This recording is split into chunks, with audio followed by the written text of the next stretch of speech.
Hello everyone, welcome back to my channel Scholars 28. Once again, I am with a video on English grammar, that is level 1 and part 3. That will be our last part of level 1. Then we will go with level number 2. So let's see which topics are covered in this video. Okay, so you all can see here कौन कौन से topics हम इस session में लेने वाले वो आप देख लीजिए. The topic number 1 is this and that, फिर उसका plural form these and those. Then conversation यानी कि जब हम बात करते हैं, किसी से क्वेश्चंस पूछते हैं, तो वो क्वेश्चंस किस चीज़ के लिए कैसे यूज़ होते हैं, वो questions like who, what, how, where, which, when. Next is composition, यानी कि एक कंपोजिशन बनाना सीखेंगे. Then paragraph writing, then story writing, application writing और लास्ट में picture composition. Okay, so let's start with this interesting topics of this session. Okay, so यहाँ पे हमारा टॉपिक नंबर 1 यानी कि first topic is this and that. This और that कहाँ कहाँ यूज़ होता है वो हम इस टॉपिक में देखेंगे. We use this and that to point out singular things around us. यानी कि this और that दोनों का ही यूज़ हम लोग सिंगुलर यानी कि जो एक वचन की चीज़ें हैं उनमें यूज़ करते हैं. This is used for things that are near to us. जो हमारे नज़दीक है उन चीज़ों के लिए हम लोग this का उपयोग करते हैं. That is used for things that are far from us. That उन चीज़ों के लिए यूज़ करते हैं जो हमसे दूर है. सी नीचे एग्जाम्पल्स दिए हैं. दिस इज़ अ वैन, नज़दीक है. दैट इज़ अ वैन, की दूर है. This is a tree and that is a tree. Okay, शायद आपको अब समझ में आ गया होगा दिस और दैट कहाँ कहाँ यूज़ कर सकते हैं. सो प्लीज़ जो नीचे एक्सरसाइजेस दी गई है आप लोग अच्छे से कंप्लीट कीजिए और नेक्स्ट सेशन में मैं आपको इस एक्सरसाइजेस के आंसर्स दे दूंगी. Okay, so let's go with the next topic. Okay, so now let's start with the next chapter. यहाँ पे नेक्स्ट चैप्टर देखिए, दीज एंड दोज. दीज और दोज दिस और दैट के प्लूरल फॉर्म्स है. यानी कि दिस एंड दैट हम लोग जैसे सिंगुलर में यूज़ करते थे, दीज एंड दोज का उपयोग यूज़ हम लोग प्लूरल थिंग्स में करेंगे. We use these and those to point out plural things around us. These is used for things that are near to us. Okay, जो थिंग्स, जो चीज़ें नज़दीक है उसके लिए हम लोग दीज यूज़ करेंगे और जो चीज़ें दूर है यानी कि फार फ्रॉम अस है उनके लिए हम लोग दोज का उपयोग करेंगे. दीज आर मैंगोज यानी कि ये मैंगोज है. दोज आर मैंगोज यानी कि वह मैंगोज है. दूर है इसलिए दोज और नज़दीक है इसलिए दीज. दीज आर पैरट्स यानी कि जो ये पैरट्स है वो नज़दीक है. दोज आर पैरट्स यानी कि उस हद से पैरट्स दूर है, तो हमने यहाँ पे क्या यूज़ किया, those. Okay, so here given is the next exercise. Please do look over it. Next session में आपको इस एक्सरसाइजेस के आंसर्स मिल जाएंगे. So do check your answers. If you any doubts you can comment me below. Let's go with the next chapter.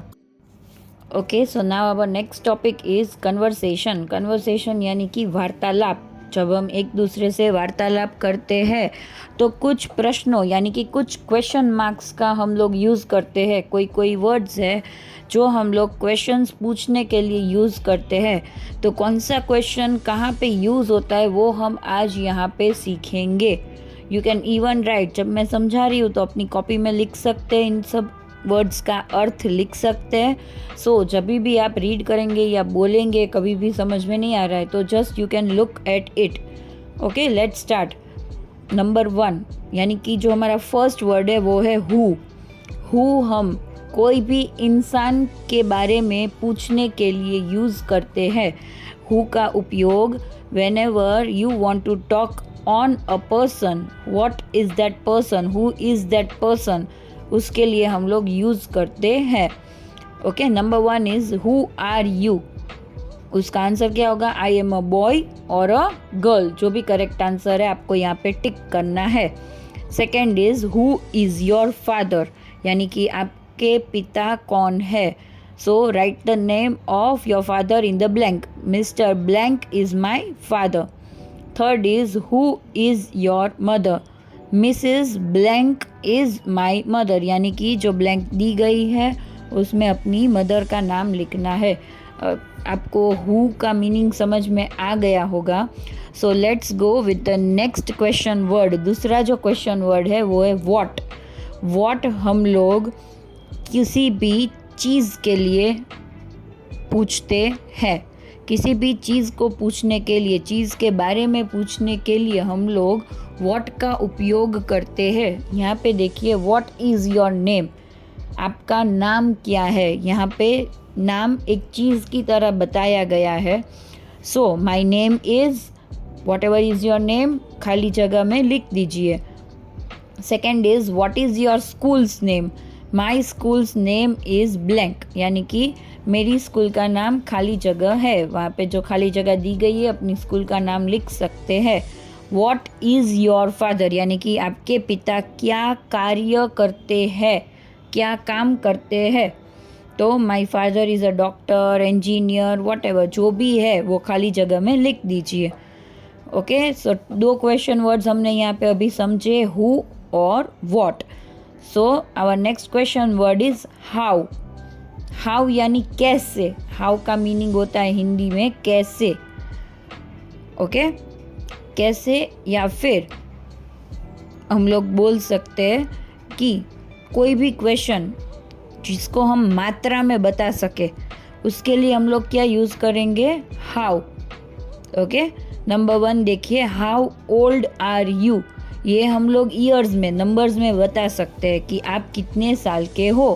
तो यहाँ पे blank में लिखिए I am blank years old. Second is how do you go to school, आप school कैसे जाते हैं। Okay, I go to school by bus, van, rickshaw, जिसमें भी जाते हैं ब्लैंक में लिख सकते हैं। Third, how do you feel today, आपको आज कैसा लग रहा है। तो यहाँ पे हम क्या लिख सकते हैं, आई फील गुड टुडे और बेटर टुडे, यानी कि आज मुझे अच्छा लग रहा है।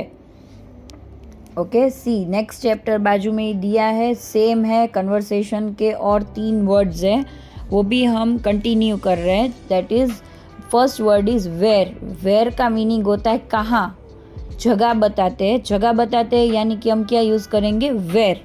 सी question number 1, where do you live, यानी कि आप कहाँ पर रहते हो। I live in blank, blank मतलब खाली जगह। हम खाली जगह में लिख सकते हैं कि हम कहाँ पे रहते हैं, यानी कि आपके सिटी का नाम।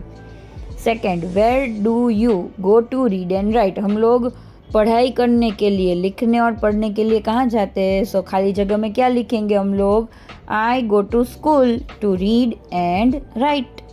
Okay, now next question word is which. Which यानी कि क्या। Which is your favourite game, आपकी फेवरेट गेम कौन सी है। Okay, my favourite game is, जो भी आपकी फेवरेट गेम है, क्रिकेट, बास्केटबॉल, फुटबॉल, चेस लिख सकते हैं यहाँ पे। Second question is which is your favourite pet, यानी कि आपका फेवरेट पेट कौन सा है। Okay, my favourite pet is cat, dog, whatever is your favourite pet, you can write it over here. यहाँ पे अपने फेवरेट पेट का नाम लिख सकते हैं। So our next and the last question for conversation is when. When यानी कि कब।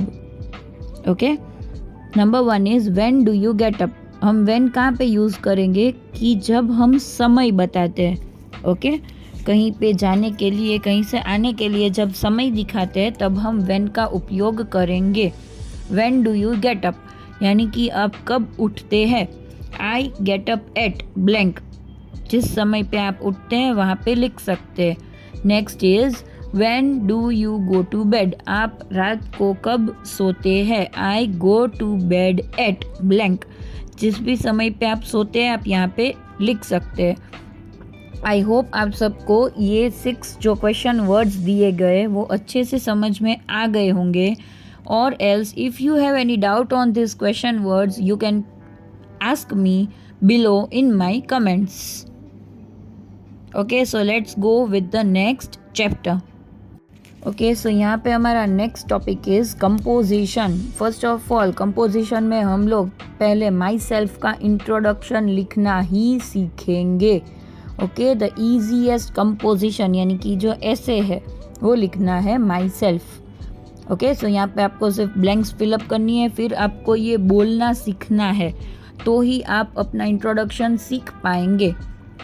See what is number 1, my name is, यहाँ पे अपना नाम लिखना है। Second is I am blank years old, यानी कि आप कितने साल के हैं वो लिखना है। थर्ड इज आई स्टडी इन, आप कौन से स्टैंडर्ड में पढ़ते हो वो लिखना है। Fourth is my father's name is, आपके पापा का नाम लिखना है। Fifth he is a blank, यानी कि वो जो भी प्रोफेशन करते जो भी काम करते हैं वो यहाँ पे लिखना है। Sixth is my mother's name is blank, यानी कि आपकी मम्मी का नाम लिखना है। The next blank seventh one is she is a blank, यानी कि आपकी मम्मी जो भी काम करती है वो यहाँ पे लिखना है। Next eighth is I have blank brother और सिस्टर, आपके जितने भी भाई बहन हैं उनका नंबर लिखना है। Ninth is I go to school by, आप किस चीज़ में बैठ के स्कूल जाते हैं वो लिखना है।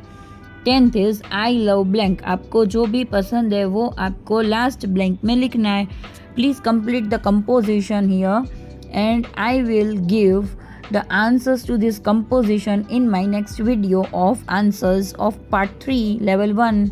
Okay, let's go with the next topic. So अब हमारा नेक्स्ट टॉपिक है पैराग्राफ राइटिंग। आप लोग देख सकते हैं कि जैसे ही हम ग्रामर सिर्फ लेवल 1 कंप्लीट करने जा रहे हैं तभी हमको दिख रहा है कि इंग्लिश में इम्प्रूवमेंट आ रहा है। ओके, अब पैराग्राफ राइटिंग यानी कि कोई भी चीज़ दी गई है उसके ऊपर आपको उस टॉपिक पे आपको एक छोटा सा पैराग्राफ लिखना है। सी हमारा फर्स्ट पैराग्राफ है the dog. Okay, let's read the paragraph और आपको मैं ये पैराग्राफ अच्छे से समझाऊंगी कि इस पैराग्राफ का मीनिंग क्या होता है। Okay, the dog is a faithful animal, यानी कि जो कुत्ता होता है वो फेथफुल यानी वफादार जानवर होता है। इट गार्ड्स आवर हाउसेज, वो हमारे घर की रक्षा करता है। It eats rice bread and meat, वो क्या क्या खाता है, ईट्स यानी कि rice, bread and meat, eats यानी कि क्या खाता है। ओके, राइस यानी चावल, ब्रेड यानी ब्रेड एंड मीट यानी जो मांस हम लोग खाते हैं वो। It is a brave animal, यानी कि वो एक बहुत ताकतवर जानवर है। इट बार्क्स एट स्ट्रेंजर्स, वो स्ट्रेंजर्स को देख के भौंकता है। वी प्ले विथ मोती, इन बच्चों के कुत्ते का नाम क्या है, मोती। ओके, हम लोग मोती के साथ खेलते हैं, ऐसा लिखा है। We keep it neat and clean, हम लोग उस कुत्ते को मोती को नीट एंड क्लीन यानी कि स्वच्छ रखते हैं। It does not allow a stranger to enter the house, वो किसी भी अनजान आदमी को हमारे घर में एंटर करने नहीं देता। We should not tease animals, यानी कि हमें जानवरों को परेशान नहीं करना चाहिए। Last sentence is animals need our care and love, जानवरों को हमारा प्यार और हमारा ध्यान चाहिए होता है। आई होप आप सबको ये पैराग्राफ समझ में आ गया होगा, और अगर कोई भी वर्ड ऐसा है जो समझ में नहीं आ रहा है प्लीज़ कमेंट मी बिलो, मैं आपको उस वर्ड का अच्छे से मीनिंग बता दूंगी। Okay, so our next paragraph is on my school, हमारी स्कूल पे है, मेरी school. Okay, I study in my छोटा स्कूल, मेरी स्कूल का नाम क्या है, माई छोटा school. It is in west Delhi, कहाँ पे है, वेस्ट दिल्ली में। It is a very big school, वो एक बहुत बड़ी स्कूल है। इट हैज़ 60 रूम्स, वहाँ पे 60 कमरे हैं। इट हैज़ 70 टीचर्स, यहाँ वहाँ पे 70 शिक्षक है। It has a very big play ground, वहाँ का जो प्ले ग्राउंड है, खेलने का जो ग्राउंड है वो बहुत ही बड़ा है। There are 1500 students in our school, हमारी शाला में स्कूल में 1500 विद्यार्थी पढ़ते हैं। It has a big library, वहाँ पे बहुत बड़ी पुस्तकालय भी है, लाइब्रेरी यानी कि पुस्तकालय। Mrs Preeti Gupta is our principal, हमारी प्रिंसिपल का नाम है Mrs Preeti Gupta. We love and respect our teachers. हम हमारे टीचर्स से बहुत प्यार करते हैं और उनका आदर भी करते हैं, जो सबको करना चाहिए। ओके, आई होप आप सबको ये माई स्कूल का पैराग्राफ भी समझ में आ गया होगा। If you have any doubt, कुछ भी डाउट हो रहा है, प्लीज़, कोई भी वर्ड नहीं समझ में आ रहा है, कमेंट कीजिए। Okay, so let's go with the next topic. So our next topic यानी कि हमारा जो नेक्स्ट टॉपिक है वो है स्टोरी राइटिंग, यानी कि वार्ता लिखनी है। ओके, कहानी लिखनी है। Okay, story writing. यहाँ पे कौन सी कहानी दी गई है? अ थर्स्टी क्रो, यानी कि एक प्यासा कौवा। ओके, आपको मैं स्टोरी समझाऊंगी, बाद में आपको खुद से ये ब्लैंक्स पूरी करनी है। नेक्स्ट सेशन में मैं इस ब्लैंक्स के आंसर्स दूंगी। बाजू में ऑप्शंस दिए गए हैं ब्लू कलर के बॉक्स में, उनमें से ही आपको वर्ड सिलेक्ट करके ब्लैंक्स को पूरा करना है। Once there was a blank crow, यानी कि एक कैसा कौवा था वो लिखना है। Next, he found a picture of blank, किस चीज़ का घड़ा मिला था उसको। He blank to drink the water but there was little water in the blank, वो क्या कर रहा था पानी पीने के लिए और फिर उसमें किस में पानी कम था। His blank could not reach the water, उसका क्या पानी तक नहीं पहुंच रहा था। Soon he thought of a wise blank, तुरंत ही उसने एक शानदार क्या सोचा। He brought blank and blank them in the picture. Okay, वो कुछ लेके आया और उसको उसने घड़े में डाला। The water level blank up, water level का क्या हुआ। The crow blank the water and quenched his thirst, यानी कि उसने, क्रो ने ऐसा किया, कौवे ने ऐसा किया कि उसकी जो प्यास थी पानी की वो बुझ गई। तो यहाँ पे आप लोगों को ये पूरी कहानी कंप्लीट करनी है। You have to complete the story by yourself by putting the words properly words को सही ब्लैंक में पुटअप करके स्टोरी कंप्लीट करनी है। और मैं जब नेक्स्ट वीडियो लाऊंगी तो उसके अंदर सारी ब्लैंक्स कंप्लीट करके आपके लिए लाऊंगी। सो आपको अच्छे से अपने आंसर्स चेक करने का मौका मिलेगा। Okay, so let's now go with the next chapter. Okay, so our next topic यानी कि हमारा जो नेक्स्ट टॉपिक है वो है एप्लीकेशन राइटिंग, यानी कि हमें एप्लीकेशन लिखना है। एप्लीकेशन लिखने के लिए यहाँ पे सिर्फ 2 एप्लीकेशन सिखाई है। First is for sick leave, यानी कि जब हमें कहीं पे वर्क पे, काम पे या स्कूल पे जाना नहीं हो तो हम लोग सिक लीव लिखते हैं, यानी कि हम बीमार होते हैं तब बीमारी के लिए वजह से हम लोग जा नहीं पाते, इसके लिए सिक लीव लिखते हैं। And the second is application for leave, यानी कि बीमार नहीं है लेकिन फिर भी हम लोगों को कहीं और जाना है तो नहीं जा पाएंगे। इसका रीज़न देने के लिए जो लीव, छुट्टी के लिए जो चिट्ठी लिखते हैं उसे कहते हैं एप्लीकेशन फॉर लीव। ओके, पहले मैं नंबर 1 समझाती हूँ, फिर नेक्स्ट समझाऊँगी। नंबर 1, पहले हम लोग हमेशा क्या लिखेंगे, जिसको हम चिट्ठी लिख रहे हैं उनका नाम, एप्लीकेशन जिसको लिख रहे हैं उनका नाम, दैट इज़ द प्रिंसिपल। कौन से प्रिंसिपल को लिख रहे हैं? The principal of Adarsh public school in Dehradun. फिर next, that is the third line, उसमें सर हो या मैडम हो। ओके, रिस्पेक्टफुली हम लोग उनका लिखेंगे, सर या मैडम। ओके, सो यहाँ पे सर है प्रिंसिपल, सो हमने लिखा है सर। सब्जेक्ट यानी कि विषय, कौन से विषय में ये चिट्ठी लिख रहे हैं? सिक लीव एप्लीकेशन, बीमारी की वजह से आ नहीं पाएंगे ऐसी चिट्ठी लिख रहे हैं। ओके, आई एम इल, मैं बीमार हूँ। The doctor has advised me to take rest, मुझे डॉक्टर ने आराम करने की सलाह दी है। I can not come to school, मैं स्कूल नहीं आ सकता। Kindly grant me leave for 2 days, यानी कि मुझे आशा है कि आप मुझे 2 दिन की छुट्टी दे देंगे। Thanking you, yours obediently, Yogesh Bhandari, class 1। Okay, thanking you बोलना है कि मैं आपका शुक्रिया अदा करता हूँ। योर्स ओबीडियंटली, मैं आपको अपना आदरणीय मानता हूँ। फिर स्टूडेंट का नाम, फिर उसका क्लास और लास्ट में date. Okay, this is how we write. ऐसे ही हम लोग एप्लीकेशन लिखते हैं for sick. The next application, that is an application for leave. Okay, the principal, APJ public school, New Delhi, sir, और सब्जेक्ट क्या है, leave application. I have an urgent piece of work at home, यानी कि मुझे घर पे बहुत ही अर्जेंट काम है। So I can not attend the school, यानी कि तो इसीलिए मैं स्कूल नहीं आ पाऊँगा। Kindly grant me leave for 2 days, मुझे 2 दिन की छुट्टी दे दीजिए। Thanking you, yours obediently, Mayank Tiwari, class 1, date. Okay, जैसे ही ऊपर था वही सारी चीज़ें नीचे भी है, और जो लीव एप्लीकेशन है वो मैंने आपको अच्छे से उसका मीनिंग समझा दिया है। So if you have any doubts you can ask me in my comments. Okay, so let's move on with the next topic. Okay, so our next topic is picture composition. ये हमारा इस video का last topic होगा, level 1 का भी last topic होगा। Then we will start with our level 2 videos. Okay, what is picture composition? Picture composition क्या होता है? यहाँ पे हमें 3 सेंटेंसेस बनाने हैं। Look at the picture and right 3 sentences on etch.